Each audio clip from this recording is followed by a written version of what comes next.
Hi, this is JT Realmuto. Welcome to the Phillies show. Phillies have not scored, Jim, for 20 consecutive innings. Phillies open up a 6-game road trip on Friday, score 7 runs in the first inning, win 10-1, and then score 2 or fewer runs in 4 of their last 5 games. Ruben Amaro Jr., Jim Salisbury, Todd Zolecki. It is the Phillies show. Hope everybody is doing well. Ruben is flying back on the team charter to Philadelphia, so it's me and Jim are going to try to take it home today. Are you ready, Jim? A 2 for show? I'm gonna give it my best. You're going to give it your best. So the Phillies, obviously, they win Monday. Nice comeback win against the Giants. Their first series opening win in San Francisco since 2014. And you're sitting there going, this is it. This is finally going to be the series where finally going to be the year that they win a series in San Francisco. They haven't won one since 2013. Then they get shut out 6-0 on Tuesday. They get shut out in the series finale on Wednesday, 5-0. And just a frustrating run right now in these first 12 games for the Phillies offense. Yeah, I think the word is gross. Gross, yeah. Even putrid the last 2 days. Getting shut out twice by a team that was scuffling. You look at Wednesday at Tyler Mahle had them really off balance with that split. They were swinging over it. It looked like they were so conscious of that split that they did nothing with anything else, even when he came over the plate. But what I think I wrote this down, 9-29 in San Francisco. Yes. Since 2013, 9-29. Yes. I mean, isn't that unbelievable? Yeah, it's like it's and then so their last 3 losses, they have a 3-3 trip. You know, you go out west, you go 3-3, okay. But so they lose Sunday. They had 4 hits going into the 9th inning in Colorado. 4 hits. They lose the last 2 days in San Francisco. They have 4 hits in each game total. So, yeah. I mean, that ain't cutting it. In the last 2 days in San Francisco, 1 extra base hit, a double. It's a real head scratcher. We've seen this team for years go into funks, and they're in one early. They've had a couple breakouts. You know, the first game in Colorado, there was a game at home, but I wonder. You know, I think about Rob Thompson, and he's an even keel guy, and he doesn't make rash moves because you never want to be perceived as panicking, especially early. I just wonder if maybe there's a little lineup tweak that would help them, and also send a little message that, you know, this ain't good enough for a team with these type of expectations. I know it's all about October around here, right? But you got to play well. Got to get there all season long. They got to get going. I wonder if maybe there's a flip with Marsh and Stott. I wonder if maybe there's a flip with Garcia and Bohm. You know, those are very small tweaks, but maybe it gets something going. I mean, they have an off day Thursday. Think about it. I'm sure he'll think about it. But in the end, I guess it would surprise me because they're 12 games in. They're 6-6. There is no reason to panic, but this ain't good enough. Jim, it's funny. I would make those same exact lineup changes there. I think that if Rob would make those lineup changes, those are the lineup changes I think that he would make. And he did suggest that he will make a tweak or two, or certainly he will think long and hard about a tweak or two. And that, to me, is the move right now. You have Adolis Garcia move into the cleanup spot. He's been hitting the ball pretty well. He's batting .250. Alec Bohm, who has been the cleanup hitter, is batting .186 with a .550 OPS. And then you move Brandon Marsh up into the 5-hole while Bryson Stott's struggling. Stott batting .167, .405 OPS, off to a real rough start there. And so maybe you help guys relax a little bit. You know, Rob Jim, you've been in plenty of Rob Thompson post-game sessions in the office, and he had a stat ready that he mentioned to us as soon as we asked about the offense, about kind of what stuck out about these at-bats. And today he said 10 pull side groundouts. 10 Yeah, pull. I heard that. I mean, he dropped that immediately. And so what is that exactly? Is that, well, that's guys Jumping out of the ball. yeah, jumping out, trying to do too much, trying to you pull it. Obviously, you can get it in the air. You can send it a really long way, and that's something they could really use right now. But you also can't force that to happen. And maybe that's kind of what those guys are trying to do. Some of those guys that are struggling, maybe the team approach as a whole. So maybe the off day helps. Maybe a little lineup shuffle helps. Maybe dropping Bohm down and Stott down, if that's what he wants to do, helps them relax a little bit because. Man, Bohm had a great spring. Stott had a great spring. Stott had a great second half. He was my bold prediction, NL All-Star team. Well, It's early. It's early. yeah. But I guess what I'm saying is that they were going so well, and right now they're not. So maybe by pushing them down, if that's what they want to do, that can get them going a little bit. I still think those guys are gonna hit. Yeah, it's too early to pronounce their seasons are going to be failure, but Oh, wait, yeah, totally, way early. they just didn't hit anything hard today. Wednesday, the finale in San Francisco. The Giants, a hard hit ball is defined as 95 miles an hour and above off the bat. The Giants had 13 of them. The Phillies had 3 of them, and I don't think they had any in the first 7 innings. Correct. Yeah. Yeah. Talking to Harper after the game, talking to JT after the game, Jim, they said basically what you said. Now is not the time to panic. It is early. But I asked Bryce, looking around this clubhouse, what gives you kind of the comfort maybe in knowing that you're going to get things turned around? And, he said, we just have to be. We just have to be. We have to do it. I don't have any other answer for you besides that we have to do it. We've got to be that team because if we're not, then we're not going to be where we want to be at the end. JT said something similar. He's like, we have a lot of confidence in ourselves, and we know we're going to be where we want to be at the end of the year. So no panic. They are very aware that a lot of people are in panic mode or have serious concerns or are down on the team. They know, they hear it. They hear the boos at Citizen Bank Park. They have people tell, they're on social media. And if they're not on social media, they have people who are on social media tell them kind of what the vibe is outside the clubhouse. So they know they got to get better.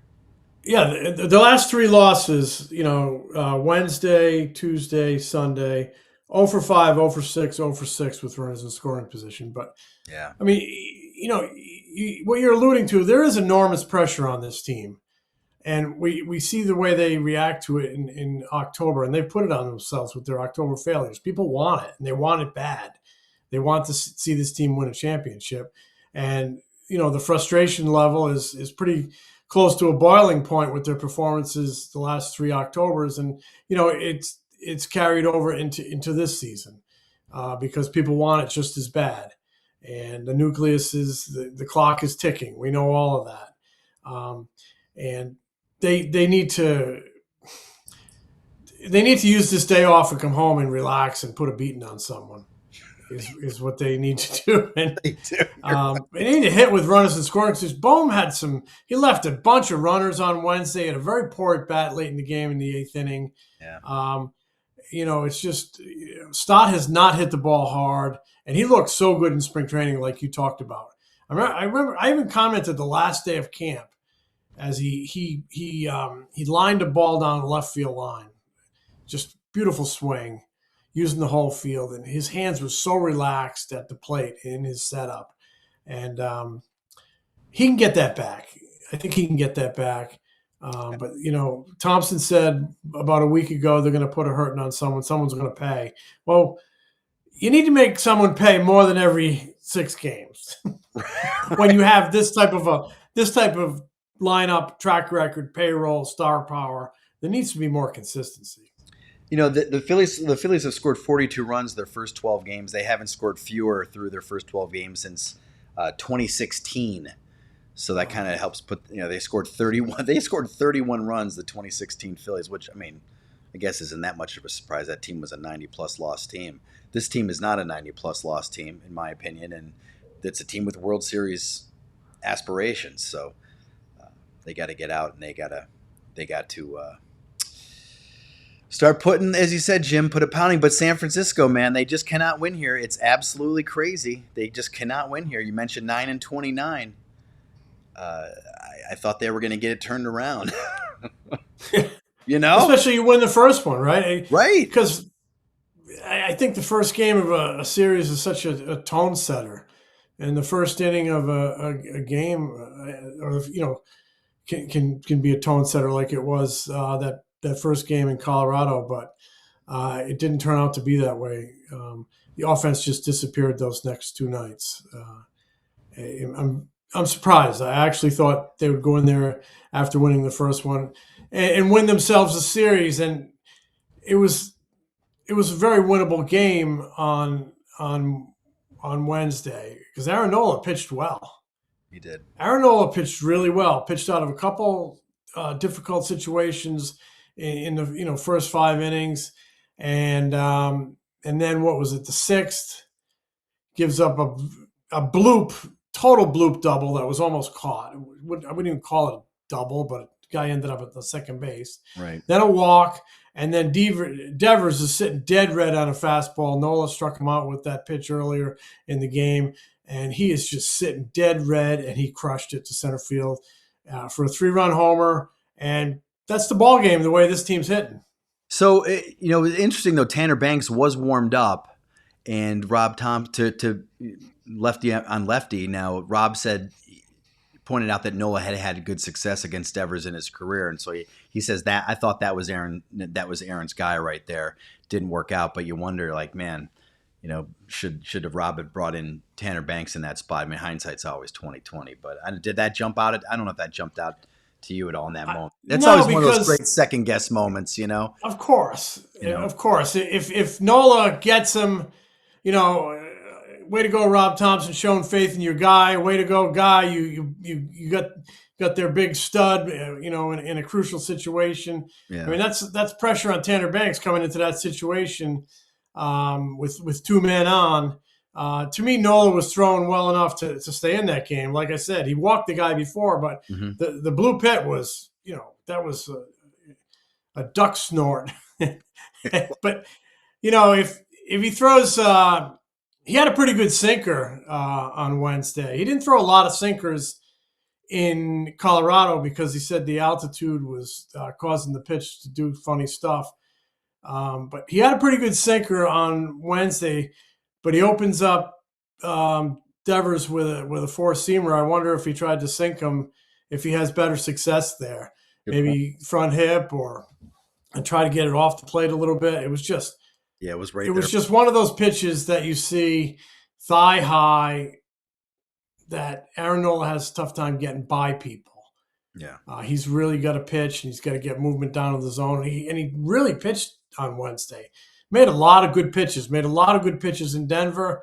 I'm actually encouraged by what I've seen these last 2 outings. It was just kind of that old bugaboo. The home run ball really, really hurts this guy when he doesn't locate well. And you're right, Jim. You said it on our first show this week that the most encouraging thing you saw in Colorado was Aaron Nola's performance. And you're right. If the way he pitched these next 2, if this is kind of the guy who he's going to be, I think the Phillies will be thrilled, and they're going to have a chance to win a lot of ball games. And we've got more coming up. We're going to talk about JT Realmuto's foot, Zack Wheeler's rehab. Aidan Miller is finally doing something baseball related, Jim, and more. We'll be right back. With over 35 million downloads, what is the #1 rated ticketing app, Todd Father? It's simple, man. SeatGeek, as we know, man. They have a lot of things that helps you out along the way. They have green dots meaning good and red dots meaning bad, and it's on a scale of 1 to 10 showing you, Scott, how good the seats are. And sometimes you want to sit in the nosebleeds, or sometimes you want to sit in really good seats. And Scott, you know the code, right? Yeah, I do. And also I know that you always like a good deal. Always. So SeatGeek helps you out all the time with that. They also help you out with the exclusive FT code, which is Territory 10 for 10% off your next set of tickets at SeatGeek. That's 10% off any tickets with promo code TERRITORY10. Make sure you click the link in the description to download the app, and you can have that code automatically added to your account so that you can use it later. There are regular season MLB games going on right now. There are hot tickets across the country, so make sure you go to SeatGeek. They will take care of you. All right, we're back. JT Realmuto, Jim. First inning last night. I'm sorry, first inning Tuesday night. I should say Tuesday night. This show's coming to you on Thursday morning. Takes a foul ball right off the foot. Right off the foot. Finishes the inning and then does not come back. And he has x-rays. X-rays are negative. Bruised right foot. And talking to JT after the game on Wednesday, he says he's gonna hope he can play on Friday. He did say, in the moment, I thought I might have broken my foot. And he said when he got up and started hopping around, he signaled to Rafael Marchand. He's like, get ready. So he knew he was I mean, and we've talked about this many times. That guy takes a friggin' beating, man. An absolute beating. He is like the toughest dude one of the toughest dudes in all of Major League Baseball.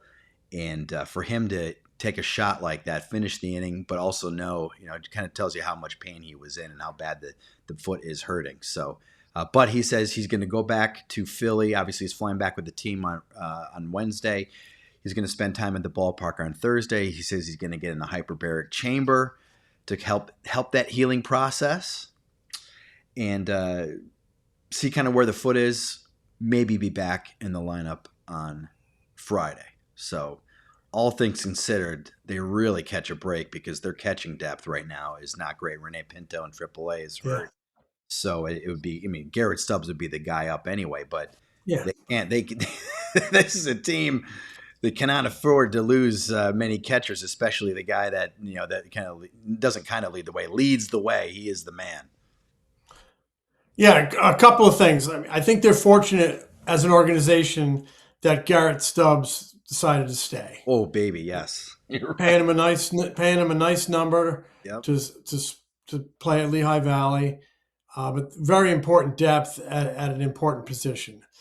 And this guy is tough as rawhide, JT Realmuto, and he literally gets hit head to toe. His ankle, his foot now is like a balloon. We've seen him get hit in the fruit bowl a number of times. We've seen him get hit in the noggin, which is scary. I remember a couple of years ago, he got hit. Can I hold my hand? He got hit at the base of the hand right here. Mm-hmm. I think it might have been blocking a hard slider from someone. And it was on his glove hand, right where the glove stopped. And he took it right off this hard bone down here. And it just swelled up. He couldn't catch for a few days. The guy is really tough. And they got to protect him. And he's got to protect himself. I know he wants to play a lot, but he's got to take that day off now and then. And they got to be able to use Marchand now and then. Because they got to preserve JT for the long haul. He's very important to that pitching staff, but he does take a beating year after year after year, and he is a tough hombre. He is a tough dude, man. So we'll see if he's back on Friday. Zach Wheeler made his third rehab start, Jim, on Wednesday night for AAA Lehigh Valley. The line was 4 1/3 innings, gave up a run. I don't know how many hits he gave up. 6 strikeouts.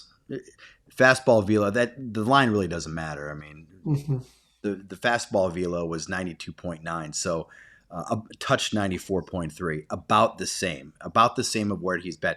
We haven't seen that jump yet, so just wanted to mention that he'll make another rehab start. I'm not sure what day next week. That'll be his 4th, and then I guess we'll see what happens after that. But have not seen that jump in velocity, fastball velocity. So maybe this is just maybe it's going to be a very, very slow moving thing that they just have to kind of deal with and work through. Yeah, I think you could see him pitch again in the minor leagues maybe next Tuesday. And if they deem that he's ready after that, he could be back with the big league club the week of the 20th, maybe in Wrigley Field, or later in the week, maybe in Atlanta. If they think he needs another minor league start, it'll come, during that week. Right. I know the velocity is not where everybody thought it would be, but it might get back there when the adrenaline of the big leagues comes, or maybe this is where it's going to be. I still think he's good enough to pitch at that level. The important thing is, health-wise, there's been no red flags. Right. So I think he's still, minus the velocity, or minus peak velocity, I still think he's on a pretty good track. Aidan Miller has finally started to resume baseball activities, Jim. He is now swinging a bat, which is progress for him. He had not been swinging a bat for a while, but he just started swinging a bat again. I don't know if that's dry swings, if that's just hitting off the practice tee or whatever. I talked with Dave Dombrowski for a few minutes about it on Wednesday, and he just said, I'll read you the quote, Jimmy, regarding him swinging a bat. He said, it's just the next step in his progress. It's step by step daily. I can't tell you what he did today, for example, but yes, he has started swinging the bat. He's making progress, but we're guiding him through it. I said, any timetable for his return? He said no, and I get that part. You're not going to get a timetable on Aidan Miller.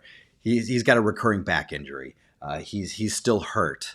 And, they're not going to bring him back until he's 100% healthy. So that you're just not going to put a timetable, at least give you one publicly. And I don't know if they're going to be, I don't know if Dave wants to do any more timetables after July-ish. Yeah, that's true. That's true. Yeah. And it's like, so there's no reason to rush this guy back. He's your number one prospect. He's the number 20 prospect in baseball, or top 20 prospect in baseball. So take your time with him. I totally get it. But I did ask, have you learned anything about this injury as you've gone through this? Has you kind of confident or optimistic about long-term health? And he said he didn't really want to get into any of that. I did also ask if he had any sort of injection therapy at any point during this process, and he declined to comment on that, citing HIPAA rules. So, whatever. He's swinging a bat, Jim. He's swinging a bat. So, and I guarantee you, he's not like swinging it at max effort. He's not out there participating in live BP sessions. This is crawl, walk, run, and he's probably in the crawl stage, maybe taking a little soft toss, maybe a little tee work, maybe a little dry swing, nice and easy. But he's going to have to crawl for a while here, because he didn't have a spring training. I don't even know what he had for a winter, because he had this problem in the fall. Yeah.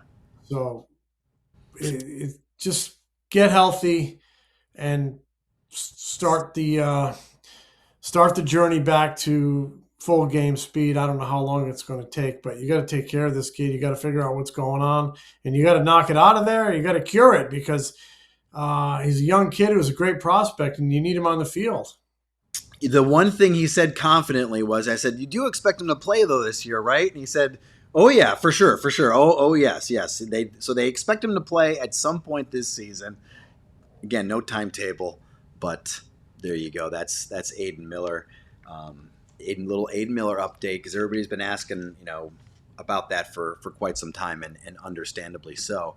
And Jim, I also want to I do want to talk about the great first base coach. Davey Lopes passed away at age 80. He was the Phillies first base coach from 2007 to 2010, and what a legend. Yeah. You've been on social media today, a lot of players talking about him.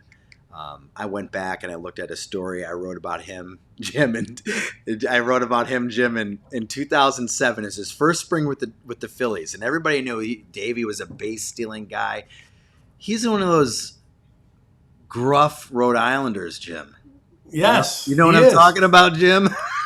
He's a Rhode Islander through and through, and I'm a Rhode Islander, and I was always very proud of him He was one of my all-time favorite players as a kid. You know, I loved Carl Yastrzemski. I loved Bobby Orr.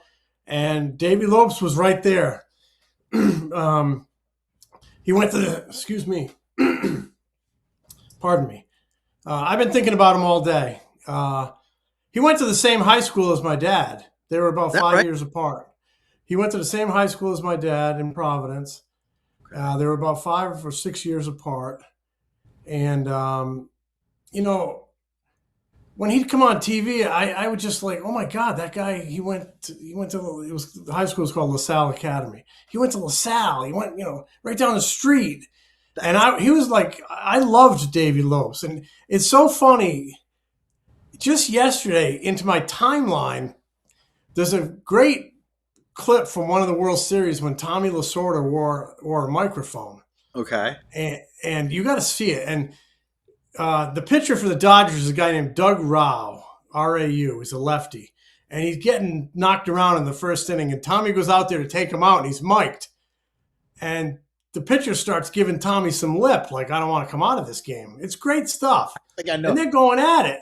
They're going at it on the mound. And Davey comes in and says, hey, why don't you guys knock it off? Take it in the office. This is the World Series. Everybody's looking at us. It's great stuff. But he was like one of my favorites. And it's so funny. Today is the day in 1974, 52 years ago, I think, whatever, when Hank Aaron broke Babe Ruth's record in Atlanta. Mm-hmm. Okay. And if you watched it all day long, they've been showing the highlights of Hank Aaron. Yeah. And the first guy to shake his hand is the Dodgers second baseman, Davey Lopes. That's awesome. It's like strange, you know, weird. And yeah, he, you know, to see that and then, you know, to get to know him professionally. And like you said, really gruff, but a heart of gold and a great teacher of base running. Utley, Victorino, Rollins, they all benefited from Davey Lopes. And, you know, this is a guy he was not a natural. He was actually in high school a better basketball player than he was a baseball player. He was a lightning quick point guard. I bet. And I know people who played against him, and he was a lightning quick point guard, but he was also a very good baseball player. And this will surprise, he was a center fielder who could go get everything. He goes through the Dodgers system as a center fielder. He plays in AAA as a center fielder for Tommy Lasorda. And Tommy's the guy who converted him to second base. And late in his AAA years, converted him to second base. And then he didn't make the big leagues. He was like 28 years old, and he ends up playing like 8.5 years with Garvey, Bill Russell, and Ron Say in that great Dodgers infield. So, and then he sticks around forever. He steals 40 some odd bases as a 40-year-old. I remember that. Yeah. He was, and he mentored Ricky Henderson. Mm-hmm. He used to tell me all the time that, you know, Ricky being such a hot dog used to drive him crazy. And you can see that because Davey was straight and narrow. But he said, I'd have to straighten him out all the time. That is great. So I remember writing this story about him in April 2007. I looked up the story in the Inquirer because I remember doing a base stealing story, Jim, for our special section back in the Inquirer. You remember the special section stories? Oh my gosh! See if I can pull up this quote. I love this little anecdote, not just because I wrote it, but I just thought it was a great little anecdote. I don't know if people can see this.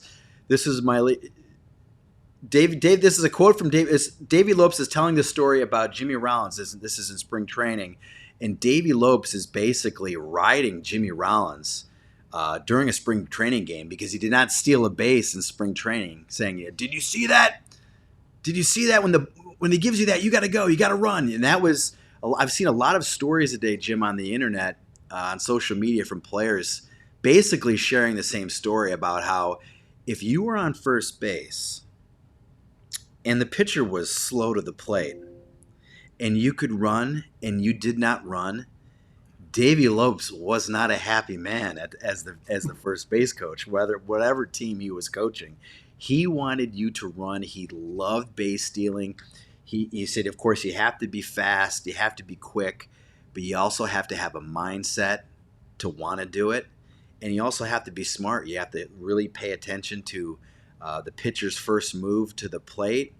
And man, Davey Lopes was a genius at that stuff. He was like a savant in terms of picking up a pitcher's tell, the first move. Maybe something that he does. Does he look over twice and then throw? All those types of things I thought was great. Davey was a great guy though. He was a personality. He was tough. He was tough, man. He could, and then the whole he took no sugar honey iced tea, took none of it from nobody. And then there was the whole Black Friday thing with Boa. Yeah. And Boa would rib him saying, "You were out," and Davey didn't want to hear it. He did not want to hear it. Even 50 years later, like, get out of, I was safe. Right. He was a real competitor, man. And him and Boa would get together, and they were both scrappy. Yeah. Oh, God. Davey was much quieter. Yeah. Davey was much quieter. But to give you another little anecdote, Jim, you remember this one well, just to kind of go into Davey's personality, just kind of like, all right, I don't want to do it. Phillies win the 2008 World Series, Jim. You were there. You remember. They have a parade a couple days later. Now all the Phillies are meeting at the ballpark at Citizens Bank Park. And now they're getting all the cars ready to go to drive to Center City, to get on the floats, to go down Broad Street back to Citizens Bank Park. So they're getting everybody on the truck in the cars to go to Center City. And everybody starts looking around. They're like, anybody see Davey? Where's Davey? Davey's not there. So the former Phillies PR guy, Greg Castriato, calls Davey's cell phone. Davey, where are you? Davey says, I'm at the airport. Greg goes, so we shouldn't wait for you? Probably not. Davey just wanted to go home. He's like, I don't want to go to the parade. I just want to leave. Been a long year. I want to go home. So he left. He didn't stay for the parade. I think that's such a great story. I just got a kick out of that one just because that just kind of, to me, that sums up Davey in a lot of different ways, He did his job. They won. He was happy they won. But I don't need to go to parade. Wasn't a parade guy. He wasn't a parade guy, Jim. Yeah. No fanfare for Davey. No fanfare. Like I said, I've been thinking about him all day, and you and I both, I know you feel this way. Like, we've met so many people in this game that are blessings, and knowing that guy, absolute blessing. That takes me right back to my youth, like when I was 10 years old. Yeah, that is awesome. So Davey Lopes will be missed. Great guy, great, tremendous influence on the Phillies and all those base sealers that they had for years. They're just they learned a lot from Davey, and all those guys have. And he could blow bubbles, man. He was great with the bubble gum. Could he? I don't remember this. Oh, he could blow bubbles in the infield. And, he had that thick mustache, and get it caught in his mustache. And, oh, yeah. I love good, bubble gum. Oh, that's awesome. That is awesome. Well, Ruben will be back later this week. We'll be back later this week. You know what we should do, Jim? If you hung with us until the end, send us some questions. If you're watching us on YouTube, drop a Phillies question in the comments under this episode. We'll send out a couple notes on social media asking for questions. Maybe we'll answer some questions. We haven't done one of those in a while. Who you got in the Masters? Scotty Scheffler. Well, you're really going on a limb there. Jim, I haven't watched much golf lately, so I'm going to stick with the obvious. Who you got? I'm going with that wiry lefty, Akshay Bhatia. I think he's ready. You think he's ready? Yeah, I think he's ready. I do love watching the Masters. That's kind of a bucket list thing for me. I would love to be able to go watch one round there, even if it's a practice round. Yeah, it's a tradition like no other. Maybe we'll get to go together, Jim, one day, you and me. That would be fun. That would be a great time. We could drive like the time we drove home from Tampa. Yeah. Throw a couple hoagies in the car. Head down to Augusta. Let's do it. Get a pimento. We drove. I think we made record time. We left Tampa Airport at 5:15 a.m. and we were pulling into my driveway in Westchester at 8:40 at night. We did. We absolutely flew. Very few pit stops along the way. We don't mess around. We loaded up the car. We went. We made a great time. We can do it. Get that pimento cheese sandwich at Augusta. If anybody's got tickets, let us know. All right, Philly show. We'll be back. We'll be back on Friday. All right. Smell you later, buddy. The Philly Show is brought to you by the Foul Territory Network. Subscribe to The Philly Show on YouTube and wherever you get your podcasts.